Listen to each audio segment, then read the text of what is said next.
मार्च महीने में चैत नवरात्रि शुरू होने जा रहा है। बिहार राज्य धार्मिक न्यास परिषद की तरफ से कुछ ऐसे चीज़ किए जा रहे हैं जो कि अनोखे हैं और पहली बार होंगे।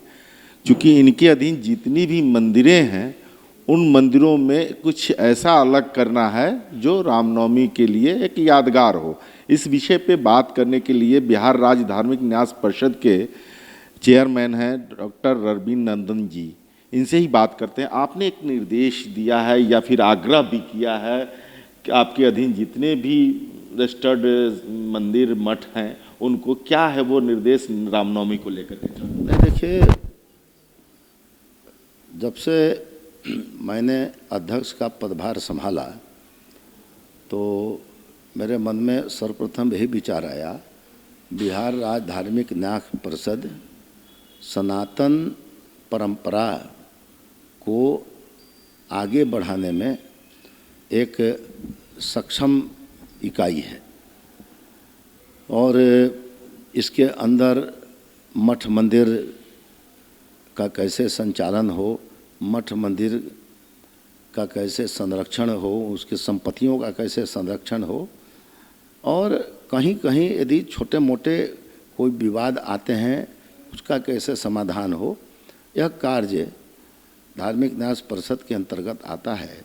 लेकिन साथ ही साथ एक बहुत बड़ा कार्य है, सनातन धर्म से संबंधित जितने भी पर्व और त्यौहार हैं वह काफ़ी व्यापक रूप से समाज के बीच मनाया जाए, वह भी एक जिम्मेवारी बनती है। तो हम लोग आने के बाद आपने देखा होगा 18 सितंबर को हमने जितने भी बिहार में न्यास हैं हमारे सबका हम लोगों ने सम्मेलन आयोजित किया। लगभग 4,500 हमारे मठ और मंदिर हैं और उनसे सारे मतलब कि बड़े बड़े साधु महात्मा महंत और जो समिति हमारी है सभी का रिप्रेजेंटेशन हुआ। माननीय मुख्यमंत्री श्री नीतीश कुमार जी ने उपस्थित होकर अपना संदेश दिया। माननीय उप मुख्यमंत्री श्री सम्राट चौधरी जी, माननीय उप मुख्यमंत्री श्री विजय सिन्हा जी, हमारे विधि विभाग के मंत्री श्री मंगल पांडे जी, हमारे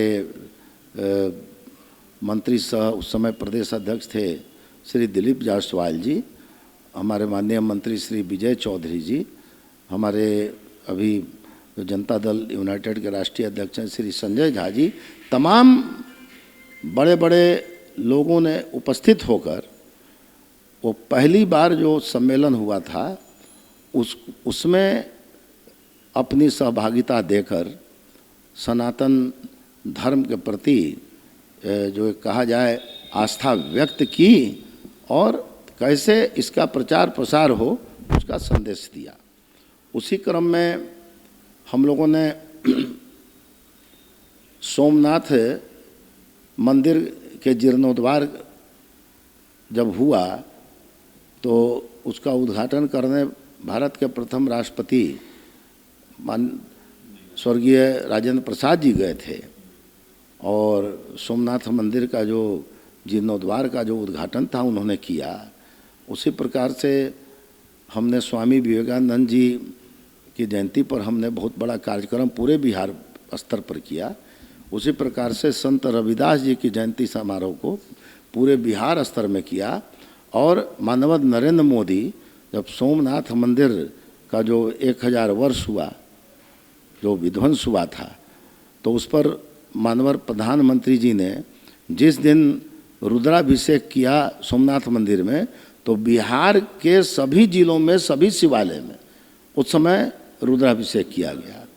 तो एक सनातन धर्म परंपरा को आगे बढ़ाने के लिए हम लोग कृत संकल्पित हैं। उसी क्रम में हम लोगों की बैठक थी तो हम लोगों ने विचार किया आने वाले जो नवरात्रा है उसमें हमारे जो 4,500 मठ मंदिर हैं तो वहाँ पर बहुत से लोग फलाहार करके आते हैं तो उनके फलाहार की व्यवस्था की जाए।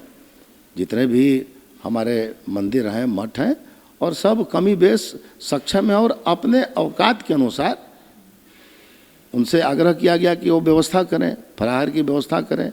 उसके बाद गौ जो है गौ को हम लोग माता मानते हैं सनातन धर्म में, और बात भी सही है, गौ माता है। बच्चों से लेकर बूढ़े तक, जवान तक उसके दूध पर आश्रित रहते हैं और बहुत बड़ा आस्था का केंद्र है। हमारे इतिहास में कामधेनु गाय की चर्चा है, नंदिनी गाय की चर्चा है, कि उन लोग की चर्चा है कि वो अपने पेट से वो मानव जन्म कर देती थी, ये इतनी ताकत थी। तो गौ को हम माता मानते हैं, तो महाअष्टमी के दिन प्रत्येक मंदिर जो है वो गौ माता का पूजन करे, समाज में एक संदेश जाए, और जिनके जिनके यहाँ गौशाला है, गाय रखते हैं, वो सब महाअष्टमी के दिन, ऐसे गोवर्धन पूजा के दिन पूजा होती है, बात सही है, लेकिन एक विशेष रूप से चूँकि गाय जो है हमारे पूजा पाठ की संस्कृति से जुड़ी हुई है, हमारी माता है, हमारे जीवन में है, तो महाअष्टमी के दिन सभी मंदिर जो है गौ माता का पूजन करें। और नवमी के दिन भगवान राम का जन्मदिन है, उनका जन्म हुआ था। रामनवमी का पूरा बहुत बड़ा त्यौहार जो है विश्व स्तर पर मनाया जाता है उस दिन। और भगवान राम के अनन्य भक्त कौन थे? तो हनुमान थे।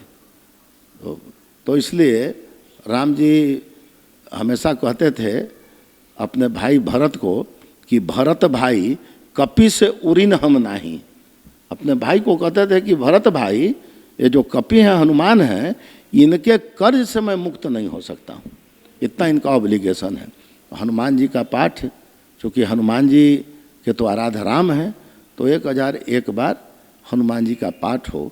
और इन सारे कार्यक्रमों के पीछे यही क्या है, इस कार्यक्रमों के पीछे चिंतन यही है कि हमारा जो युवा वर्ग है, 18 से 25 वर्ग का जो युवा है, वह सनातन धर्म से अवगत हो, सनातन धर्म के मापदंड जो हैं उनके द्वारा आचरण करे, उस मापदंड के अनुसार अपना शारीरिक सौष्ठव भी रखे, अपनी पढ़ाई भी अच्छे से करे, और समाज के बीच सेवा का भी भावना करे, और जीवन में प्रगति करके अच्छा बन के अपने परिवार का सेवा करे, अपने राज्य का सेवा करे, अपने देश का सेवा करे। युवा यानी कि मनुष्य बने और सच्चा मनुष्य बने, मानव संस्कृति को लेकर चले और परिवार को भी लेकर चले, समाज को भी लेकर। ये हमारा सनातन धर्म यही कहता है, हमारा सनातन धर्म यही कहता है। और यदि देखिएगा सभी सनातनी जो हैं वह इसी दर्शन को मानते हैं, है ना, कि बचपन बीता आई जवानी और बुढ़ापा आएगा, आखिरी मंजिल जब आएगी तब तू धोखा खाएगा। मतलब उस आखिरी मंजिल के बारे में कोई नहीं जानता है। तो इसलिए बचपन जो है अच्छे से बीते, आई जवानी, जवानी का जो कर्तव्य है हम सब करें, हम अच्छे व्यक्ति बने, व्यक्ति से एक परिवार बनता है, परिवार से एक बड़ा समाज बनता है, और समाज से एक देश बनता है। तो मूल में व्यक्ति है।